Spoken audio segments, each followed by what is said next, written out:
विद्या निकेतन उच्च माध्यमिक विद्यालय आसपुर में प्रतिभावान विकास वर्ग का समापन हुआ। समापन सत्र में मुख्य अतिथि जिला डूंगरपुर के अतिरिक्त जिला शिक्षा अधिकारी दीपक उपाध्याय एवं विशिष्ट अतिथि आसपुर ब्लॉक के अतिरिक्त शिक्षा अधिकारी गोपाल सिंह एवं अध्यक्ष दिनेश पंड्या खेड़ा आसपुर ने मां शारदे के सम्मुख दीप प्रज्वलित कर कार्यक्रम का शुभारंभ करवाया। आप सभी के द्वारा बालकों को आशीष प्रदान किया गया एवं परीक्षा के विभिन्न प्रकार के गुर को बताया एवं किस प्रकार से परीक्षा शैली को उत्कृष्ट बनाया जाए, इसके बारे में प्रकाश डाला। साथ ही विशिष्ट अतिथि मार्गदर्शन में विद्या भारती प्रबंध समिति अध्यक्ष महोदय जयप्रकाश चौबीसा इस सत्र में उपस्थित रहे। उन्होंने सभी भैया बहन को आशीर्वाद प्रदान किया एवं इस अवसर पर अंश यादव एवं मान शर्मा ने विकास वर्ग के अनुभव कथन साझा किया। इस विकास वर्ग में प्रबंध समिति के पदाधिकारी दिनेश सुथार, विनोद सुथार, जमनालाल 24, जगदीश मेहता प्रबंध समिति सचिव आदि उपस्थित रहे। सागवाड़ा के प्रधानाचार्य नगीन जी सोमपुरा वर्ग के वर्ग प्रमुख रहे। इस विकास वर्ग में कुल 57 भैया बहनों ने भाग लिया। इसमें समय समय पर विभिन्न प्रकार के राजकीय आचार्य एवं प्रधानाचार्य शिक्षाविदों के माध्यम से वर्ग में प्रतिभावान भैया बहनों को मार्गदर्शन प्राप्त हुआ। यह वर्ग 27 दिसंबर तक चला। इस प्रकार 4 दिनों तक भैया बहनों ने मार्गदर्शन प्राप्त किया। इस संपूर्ण समय में विद्यालय प्रधानाचार्य गजेंद्र सिंह चुंडावत एवं प्राथमिक प्रधानाचार्य राजेंद्र सिंह राव उपस्थित रहे एवं समय समय पर विद्यालय स्टाफ के आचार्य दीदी अपनी अपनी सेवाएं देते रहे। वरिष्ठ आचार्य नवीन चंद्र जोशी ने भी अपनी सेवाएं दी। संपूर्ण सत्र के दौरान संचालन रविनाथ द्वारा किया गया। देखिए पूरी कवरेज के साथ खबर आसपुर से रिपोर्टर महेश शर्मा। हुआ है यहाँ पहले ऐसे कभी ऐसा हुआ नहीं है, तो सबसे पहले हमें विद्या भारती जिला डूंगरपुर समिति ने हमें इसके लिए आग्रह किया है, तो हमने इसको स्वीकारा है। तो निश्चित ही इस कार्यक्रम को सफल जिसने भी बनाया उसका मैं आभार व्यक्त करता हूं। निश्चित ही आज इस कार्यक्रम में कुछ समय सिर्फ रात्रि को मैंने हमारे दीपक जी भाई साहब को फोन किया था रात्रि को कि भाई साहब आप पधारेंगे इस कार्यक्रम में, तो आपने निश्चित समय पर पहुंचकर हमारा इस कार्यक्रम को सफल बनाने में जो आपकी भूमिका रही है, कहीं न कहीं हमें अभी आश्वस्त किया है। तो मैं भी प्रबंध समिति और विद्या भारती की ओर से बहुत बहुत आभार व्यक्त करता हूं। ऐसे ही हमारे गोपाल सिंह जी साहब, वो सारे के सारे किसी शॉर्टकट रास्ते से पहुंच गए होंगे, ऐसा संभव आज तक नहीं हुआ है। आपने सचिन तेंदुलकर जी का नाम सुना होगा, सुना है आपने, है ना? उनको क्या कहते हैं? क्रिकेट का भगवान कहते हैं, गॉड ऑफ क्रिकेट कहते हैं। क्या उनका बेटा बन सकता है गॉड ऑफ क्रिकेट? सोचिए थोड़ा सा, बन सकता है क्या? बनेगा, लेकिन कोई दूसरा बनेगा।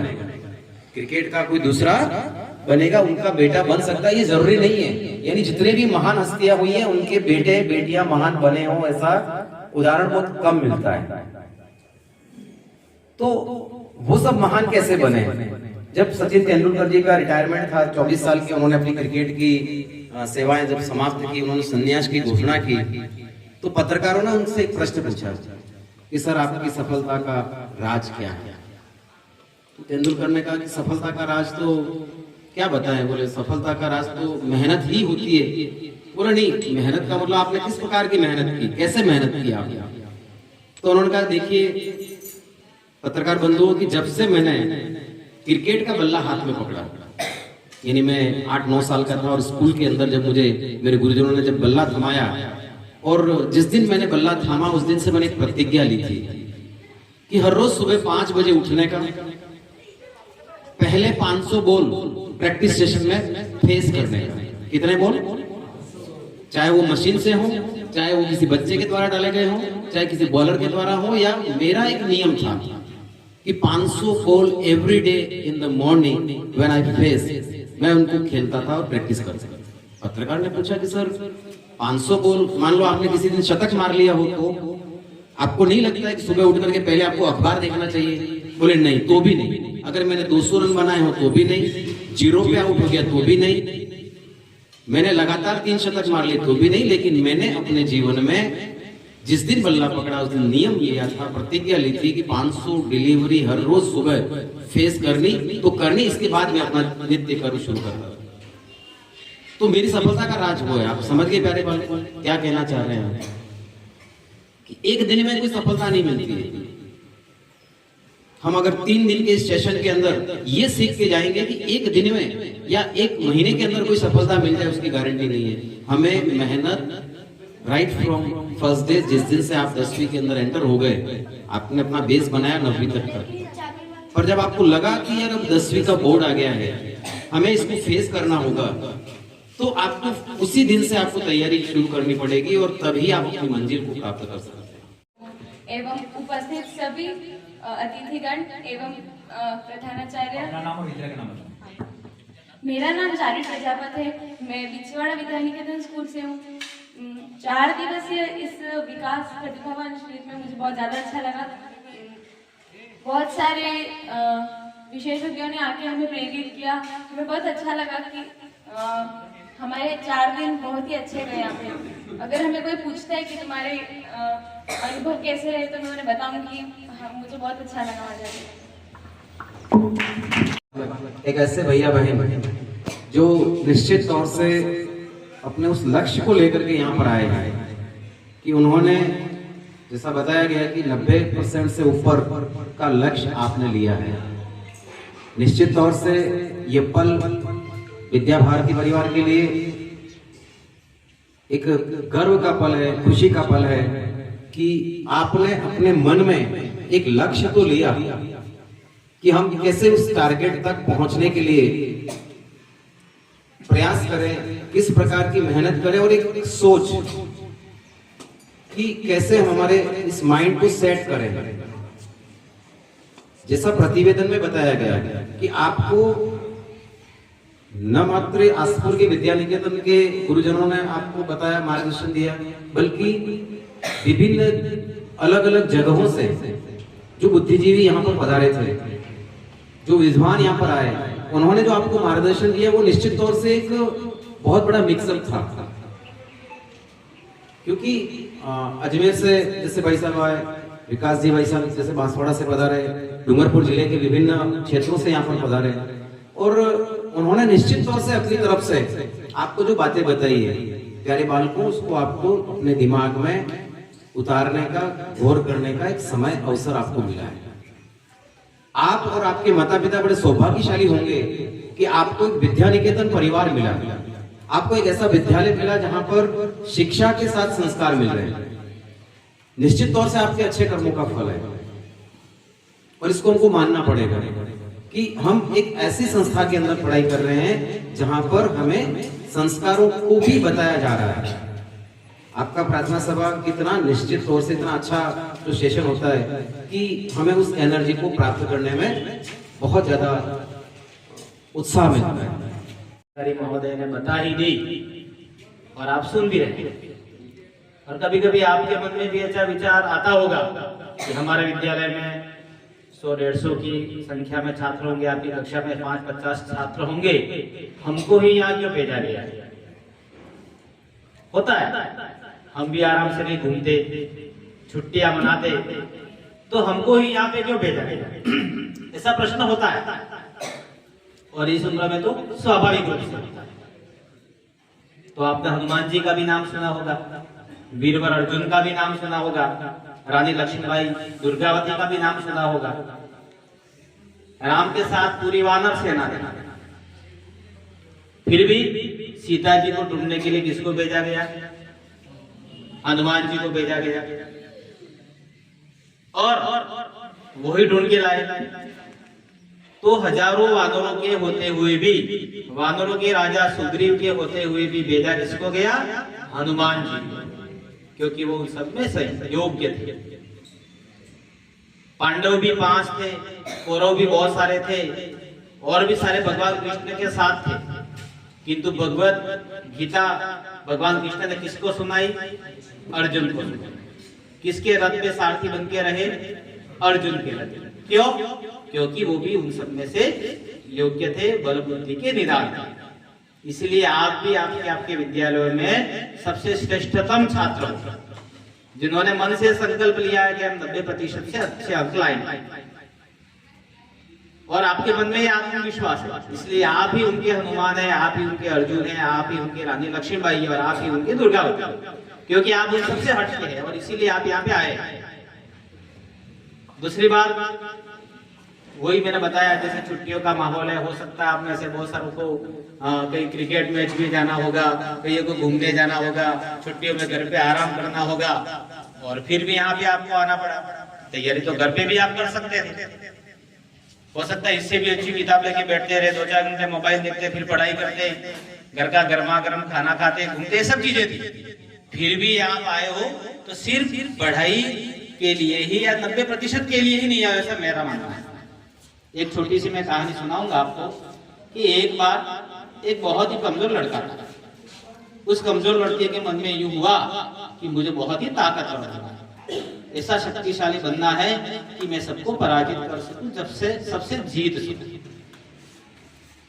और उसके घर के सामने एक बहुत बड़ा पत्थर था।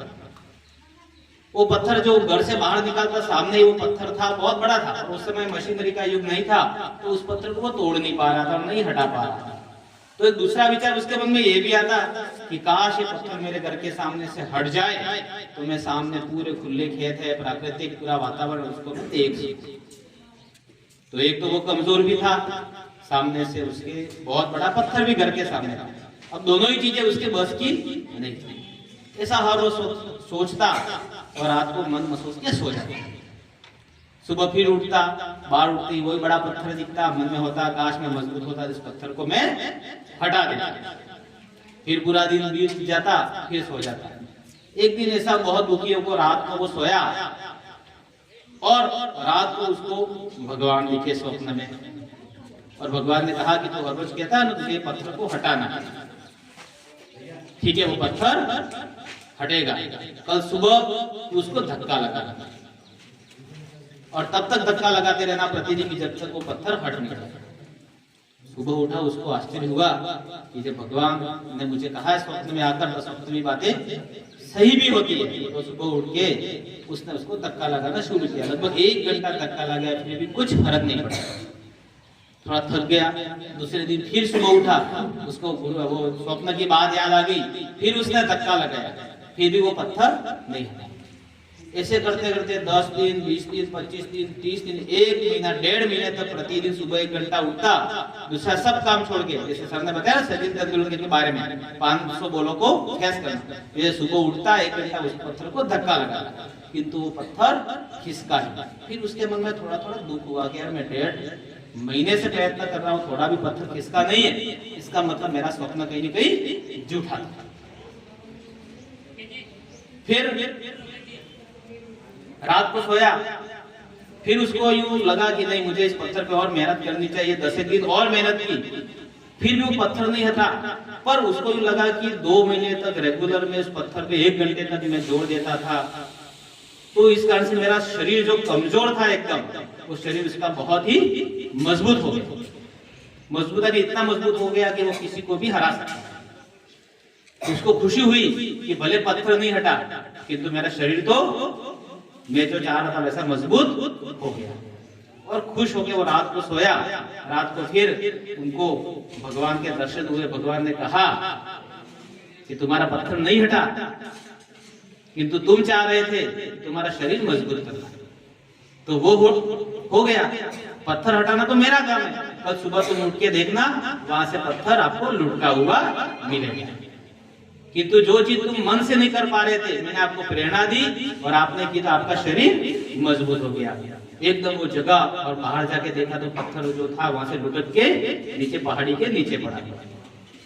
लगातार तनाव में आता है, तो मैं आपसे निवेदन करना चाहूंगा 1 घंटा पहले पुस्तक को बिल्कुल बंद कर दीजिए, और क्या आएगा क्या नहीं आएगा, मैं क्या कितना सॉल्व कर पाऊंगा उसको भूल जाइए। और जब प्रश्न पत्र सामने आए, पूरे मन के साथ आंखें बनकर कुछ देर चिंतन मनन कीजिए और उसके बाद प्रश्न पत्र को खोलकर पढ़ना शुरू कीजिए। हो सकता है बहुत हार्ड पेपर हो, लेकिन अपने मन को स्थिर बनाते हुए और अपने मार्ग से मत भटकिए। आपने बहुत अच्छा याद किया है, लेकिन कहीं देखा जाता है जब बालक घर पर आता है, देखता है तो मेरे को पेपर, ये मेरे को क्वेश्चन आता था, आकर के देखा मैं इस बात बिल्कुल भूल गई या भूल गया, इसलिए अपने मन को स्थिर रखिए। बहुत अच्छा आपने तैयारी की है और पेपर सोल्व करेंगे, बिल्कुल शांत मन से आप करेंगे और अपने आप को स्थिर रखेंगे और तनाव मुक्त रहिए। कि टारगेट बनाया 98 का, उस टारगेट को भूल जाइए, बस मैं बढ़िया से बढ़िया इस पेपर को सॉल्व करूंगा, अधिकतम क्वेश्चनों को सॉल्व करते हुए बढ़िया से बढ़िया लिखूंगा। इस बात को ध्यान में रखेंगे तो तनाव से मुक्त रहेंगे और अच्छे से अच्छा जो भी कर सकते हो, जितना याद किया हो उससे बढ़िया से बढ़िया कर सकोगे। बहुत अच्छा अभी आदरणीय एडिशन साहब ने और यहाँ के शिक्षा अधिकारी जी ने बहुत अच्छी बातें बताई है और इन 3 दिनों में बहुत अच्छी बातें सीखी हैं आपने, लेकिन उन बातों को अपने दिल में तनाव रहित रहो करके बढ़िया से बढ़िया अपने आप को प्राप्त करके और बढ़िया से बढ़िया टारगेट बनाकर अच्छे परसेंटेज आप बनाओगे। और मैं आशा करता हूँ कि अब की बार यदि अखबार में नाम आएगा राजस्थान में तो डूंगरपुर जिले का नाम आएगा और 10वीं के बालकों का होगा, ऐसा मैं आशा और अपेक्षा करता हूँ और मुझे यहाँ बोलने का मौका दिया। अतिथिगण, गुरुजी, दीदी जी और प्यारे भैया, जैसा कि स्थानीय विद्यालय में दिनांक 24 दिसंबर दोपहर से 27 दिसंबर दोपहर तक आयोजित प्रतिभावान विकास वर्ग में हमें यहाँ की दिनचर्या व्यवस्थाएं बहुत अच्छी लगी तथा हमें यहाँ पे कुछ विशेषज्ञों द्वारा भी पढ़ाया गया जिससे हमें बहुत लाभ हुआ तथा हम आपको ये विश्वास दिलाना चाहते हैं कि आपने हमारे लिए जो मेहनत की उसका परिणाम हम आपको जरूर देंगे। बस